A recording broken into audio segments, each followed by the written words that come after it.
夜闌人靜，你係咪曾經試過一個人瞓喺床上面望住天花板，突然之間諗翻起好多年前某一個決定，如果當年我唔係咁衝動，如果當年我肯放低身段同佢講多句說話，如果當年我唔係因為經書而放棄咗個機會，咁我而家嘅人生會唔會係另一個完全唔同嘅光景？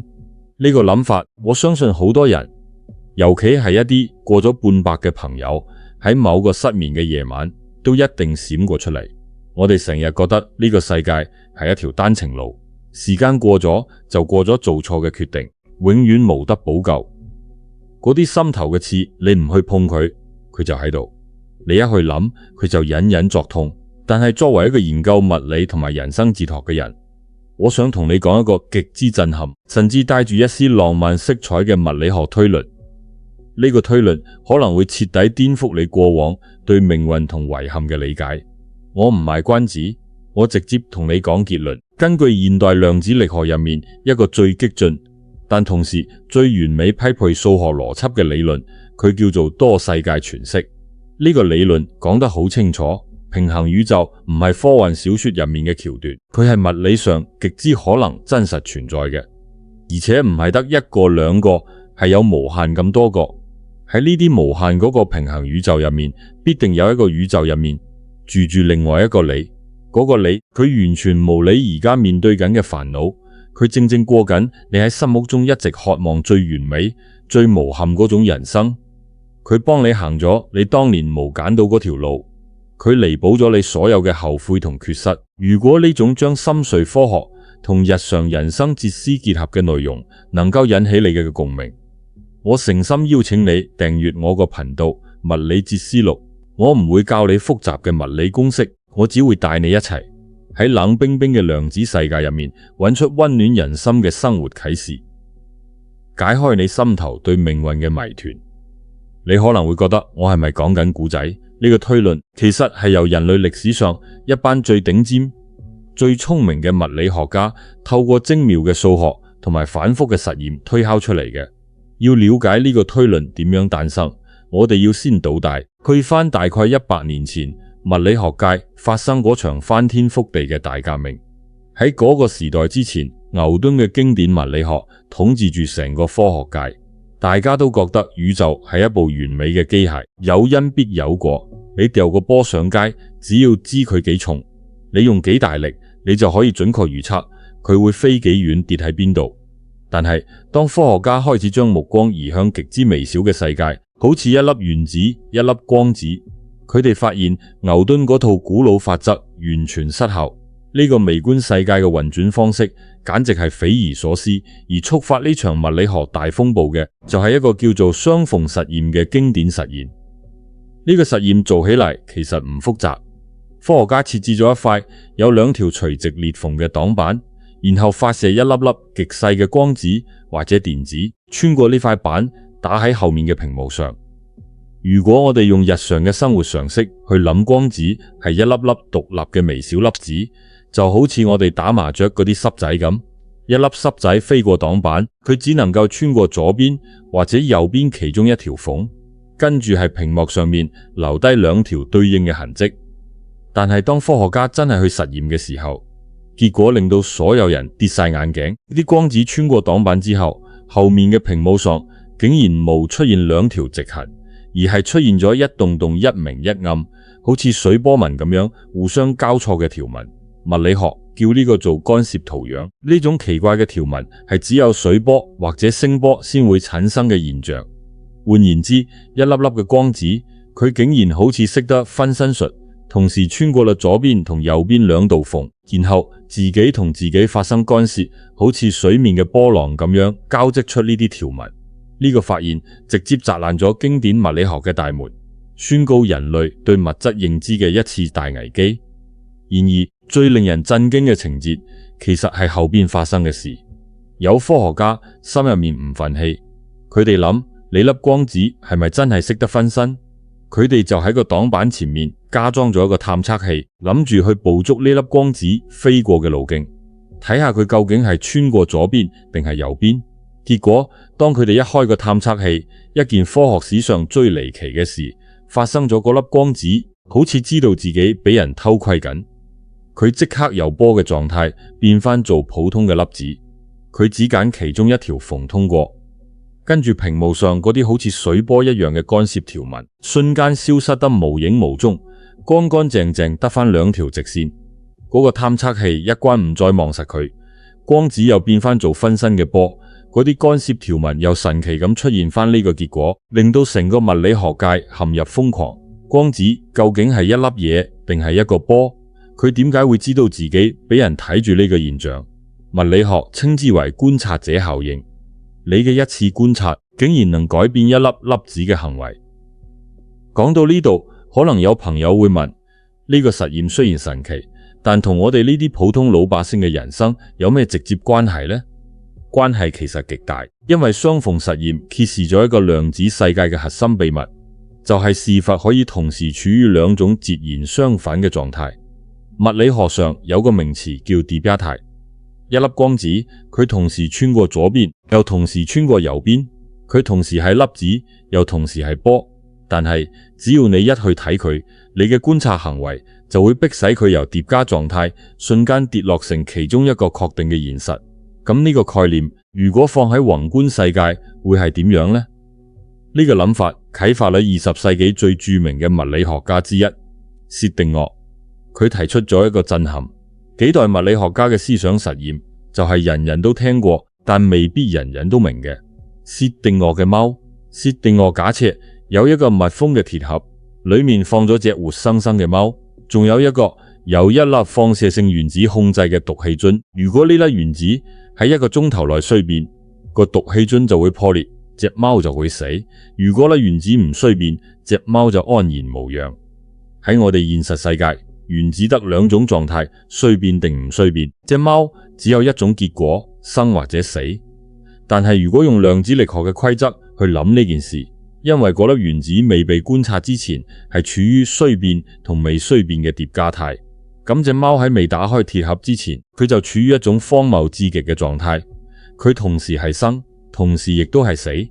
薛定諤提出呢個假設，原意係想笑話量子力學嘅荒謬，佢想指出現實世界點可能會有隻貓一半生一半死呢？但量子力學嘅數學方程式偏偏就係講得出呢個結果。你唔打開個盒去望隻貓，就同時生同時死。你一打開個盒去睇一眼，你嘅觀察介入咗宇宙，即刻做咗一個決定。只見隻貓變返做純粹嘅生，或者純粹嘅死。咁究竟應該點樣去解決呢個物理邏輯同現實直覺嘅大矛盾呢？美國有一位非常傑出嘅物理學家叫做休埃弗里特，佢喺上世紀50年代提出咗一個極為大膽但完全符合量子力學數學運算嘅解釋，就係我開頭所講嘅多世界全息。埃弗里特認為宇宙根本唔使去揀，當一粒光子遇到兩條縫隙，宇宙唔會逼佢揀左定係揀右，宇宙揀嘅係兩條路全部都行。每一次量子層面出現選擇，宇宙就會一分二，分裂成兩個完全平衡嘅分支。喺一個宇宙裏面，光子穿過左邊縫隙；喺另一個宇宙裏面，光子穿過右邊縫隙。而屏幕上出現嘅干涉圖樣，其實就係呢兩個宇宙分支互相重疊、互相影響而產生出嚟嘅結果。至於薛定諤嘅貓，當你打開個鐵盒去觀察嗰一刻，宇宙亦都同時分裂成兩個。一個宇宙入面，你見到隻貓死咗；另一個宇宙入面，你見到隻貓生勾勾咁行來行去。你打開盒呢個動作，唔係去決定嗰隻貓嘅生死，而係將你嘅意識引導去咗其中某一個宇宙分支上面。你只係睇到其中一種現實，但另外一種現實喺另一個平衡宇宙裏面已經真真切切咁發生緊。呢個多世界全息係量子物理學界裏面最顛覆，亦都最引人入勝嘅理論。佢完美咁化解咗量子疊加同觀察者效應嘅矛盾。按照呢個邏輯推論落去，宇宙無時無刻都喺度進行分裂。每當你作出一個微細嘅決定，宇宙就會分裂成兩個。一個宇宙嘅你做咗決定 A， 另一個宇宙嘅你做咗決定 B， 而且呢個分裂係無時無刻連續不斷咁發生嘅。由你朝早起身，你係行左邊出門口，定係行右邊出門口？你食早餐係食麵包，定係食通粉？你返工搭地鐵，定係搭巴士？你每一個最小嘅念頭，每一個最輕微嘅潛意識動作，都會觸發宇宙嘅一次分裂。而喺每一個分裂出去嘅宇宙入面，都有一個你正在經歷住，因為唔同選擇而交織出嘅唔同人生軌跡。呢個諗法唔係科學幻想，而係嚴謹物理方程式推導出嚟嘅必然結果。既然微觀粒子同宏觀嘅觀察係咁樣互動，咁我哋人生裏面嗰啲所謂刻骨銘心嘅遺憾，所謂錯失嘅機會，又係點樣一回事呢？我從來唔想將物理學當係玄學咁胡亂套落生活入面，但呢個多世界理論實在係太過引人深思。各位朋友，你哋不妨諗下，你當年大學畢業，你心裏面其實好想做老師，教書育人，但係因為現實嘅經濟壓力，因為屋企人嘅期望，你最終行咗去銀行做金融。你成日都後悔，如果當年我堅持做老師，我而家嘅生活係咪會開心啲、自在啲？根據多世界詮釋嘅邏輯，你當年堅持做老師嗰個決定，其實喺宇宙分裂嘅一刻，已經真真實實咁發生咗。只係你而家身處嘅呢個宇宙，係當初你揀咗做銀行嗰個分支。你嗰啲所謂嘅遺憾，唔係因為你當年做錯咗選擇，而係因為你只能夠活喺其中一個宇宙分支裏面，你無可能同時活喺兩個平衡宇宙，所以你先會覺得有缺陷。但喺另一個平衡宇宙入面，嗰個做老師嘅你，可能正正企喺課室黑板前面，同班天真爛漫嘅細路講緊故事，享受着為人師表嘅快樂同滿足。講到呢度，我又諗起香港人生活中最常見嘅一種遺憾，就係買樓。好多香港人成日都會講，如果當年我買咗嗰層樓就好啦。而家樓價貴到飛起，打半世工都買唔起一個廁所位。每次諗起呢件事，真係連食龍肉都無味。但你如果將多世界詮釋帶入呢個諗法，你就要明白，喺另一個平衡宇宙入面，當年你咬牙買咗嗰層樓嗰個宇宙嘅你，可能而家已經供完層樓，生活無債一身輕，每逢自假日就同老伴周圍去旅行，日日嘆茶。嗰個你確實過緊你心目中一直向往嘅安穩生活，佢代替你行咗你當年冇勇氣行嘅嗰一步。你同嗰個你其實都係真實存在嘅，只係命運嘅河流將你哋分配咗去兩條唔同嘅平衡水道上流動。呢個諗法係咪會令你心入面嗰啲關於金錢嘅遺憾稍微減輕咗一啲，或者令你多咗一分釋懷？呢個理論最迷人嘅地方，其實係佢對我哋過去感情遺憾嘅一種撫慰。我哋香港老一輩好多都經歷過家庭嘅變遷，如果當年我唔係咁固執，同阿爸阿媽講多句貼心說話就好；如果當年我唔係為咗一時意氣，同最要好嘅兄弟絕交就好；如果當年我肯放低工作，留多啲時間陪屋企人行多幾步路就好。呢啲關於愛同離別嘅遺憾，最係周身好似一塊大石，成日壓住個心口，令人透唔到氣。但量子物理學呢個推論其實話俾我哋聽，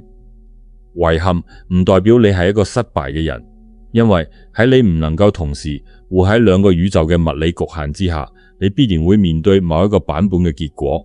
平衡宇宙入面嘅你，確確實實幫你彌補咗呢啲關於感情同家庭嘅遺憾。